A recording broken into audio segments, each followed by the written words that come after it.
Well, it's Thanksgiving, and I want to say thank you to anybody who bothered to watch any of my stuff, and hopefully watch this too. So I want to say thank you for wanting to spend the time with me. And as a way of showing that I'm thankful to you, I want to recommend a very cheap book you'll have to buy secondhand that I think you will love, especially if you like fantasy. It's probably the single best short story collection that features multiple writers that I can think of. I can't think of any other one that I've enjoyed more, that had more gems in it. I'm not saying that there isn't one, but I don't know of it.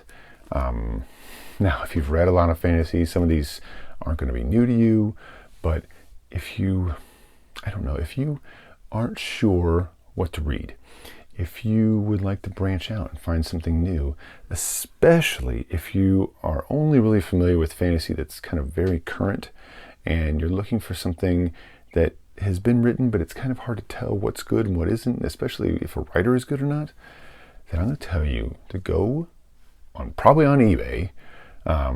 Make sure that you don't pay a lot for these books. They should not cost you money. And find the Oxford Book of Fantasy Stories. There are, at least, I would say, like, basically 90% of the stories in here, there's quite a few, are like just so good. So good. There's a couple real diamonds in here. I mean, really, really great, amazing stories. A super diverse selection. You've got some comedic stuff, you've got very serious stuff, you've got sword and sorcery, you've got traditional fantasy, you have mythic fantasy, all the different kinds of stuff. So it's a wonderful variety pack, and you can really dig in and experience some of these writers that you've probably not even heard of. In fact, I know there's writers in here that are great that aren't even in print. I don't even know if you can buy their books anything but secondhand. If you're thinking, man, I wish I knew some other stuff, or we kind of want to branch out and try something, maybe a little bit more obscure, try this book. Find this book. I think you can probably get this copy, or a copy like this, for like $5, plus whatever shipping is. I mean, whatever shipping is, I think I picked up I thought I'd lost this book. And so I bought another copy in hardback, and I think that one was like 10 or 15 bucks. It doesn't have anything but like a leather cover, so it's not very interesting to look at. So I didn't grab that one to show you, because this one's got like a kind of an old school, I don't even know, it's like a painting of a mermaid or something, from probably some public domain painting or something, I guess. I don't know, I'm not going to look. And really great stuff. So it goes back pretty far. You've got like Lord Dunsany. I think you even have somebody before Lord Dunsany. Lord Dunsany, Robert E. Howard, Tanith Lee, Terry Pratchett, and a lot. I think there's a total of. I should tell you that. And of course they have no number in here. Oh man, I'm not going to sit here and count. I'll put up on the screen how many. I want to say there's probably more than 20 different stories in here. Everyone by a different writer, and it kind of goes in order chronologically when they're written. So you've got the oldest fantasy story first, and then the most recent one, which I think is a Terry Pratchett story from '85. So it shows you it's been around for a while. Good stuff. If you want to try some more obscure older stuff, or try, you've heard of some of these writers maybe, and you kind of want to know what's going on with them, this is a good way to experiment. Actually, I'll tell you what I'll do. I'm going to put on the screen, I'll take a picture of the table of contents so you can get a better idea as to what you're going with. A lot of these stories get reprinted or have been reprinted a lot, so it's good to have that table of contents to see what you have and what you don't, because it could be that you've got other collections and you're wondering if this is worth it, so that'll help you. But I've never found yet another collection of short stories, I'm going to say in any form, that I thought was superior to this, or that was so enjoyable to read. And I've lent this book out to people, and generally gotten the same response back. There's a couple in here that didn't suit me. I'm not going to say they're bad stories, which that's a subjective opinion anyways, but there's a couple of stories in here that just didn't strike me. It just didn't, I don't know. I don't know, all I can say is that I don't know where my headspace was at the time, so it's hard for me to know if maybe I was unfair, which is why I'd kind of like to revisit it. I mean, I've not found another short story collection I thought was any better. They have a science fiction one too, I think you can still get the science fiction one. I think that's actually still in print. Don't ask me why this went out of print. I mean, I don't know. Maybe they couldn't keep the license on some of this stuff. I don't know. That's the only thing I can guess. I mean, some of these writers are kind of sought after.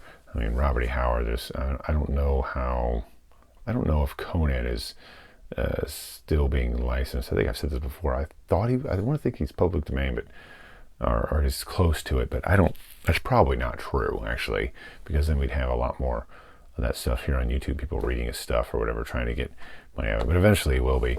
But that could be because somebody owns the copyright to the a couple of these stories, maybe the Conan story that's in here, and that's why they can't reprint the book, or they don't have the license anymore, or they permission to print it. Maybe.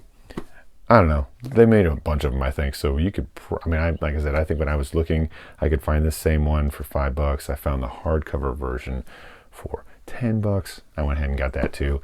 Then I found this. I thought, cool, now I've got two. So there you go. That was my story. It was long-winded and wonderful.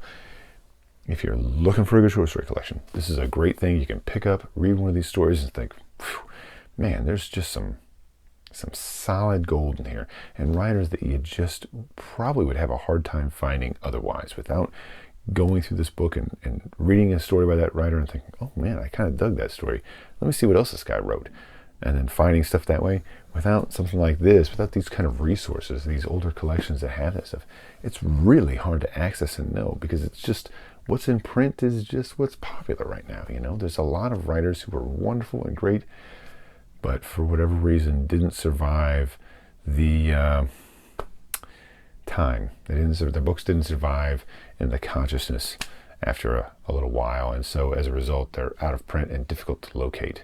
This might help you rediscover someone, and maybe if we start looking and buying up some of this secondhand stuff, and maybe if there's more activity around some of these forgotten writers, maybe their stuff will get back in print. I mean, I kind of hold out hope that we might be able to do some good in that sense, and that there's some great stuff out there that is forgotten or that is left by the wayside that we can pick up and kind of get preserved.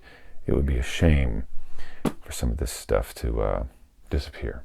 There you are. Thank you again if you've been watching my stuff. I appreciate it, and hope you got yourself a lot of food. One of the few holidays that we have that is about getting together and talking and eating food, and without any sort of attention given to handing out presents or giving gifts, or which is the same thing, or anything else. Which, you know what? Something you might do is take with you a favorite old copy of a book that you have and give it to somebody. Don't go buy anything. Something that you've got that maybe you thought was great that you want to share with somebody. Give that book to somebody so that they can experience that too. That could be your Thanksgiving Day good deed. Give somebody something and they come back later and say, man, that book was great. It's nice. You just need to know that you're probably not going to get it back. At least then you'll have something to talk about other than the same old stuff. Thanks.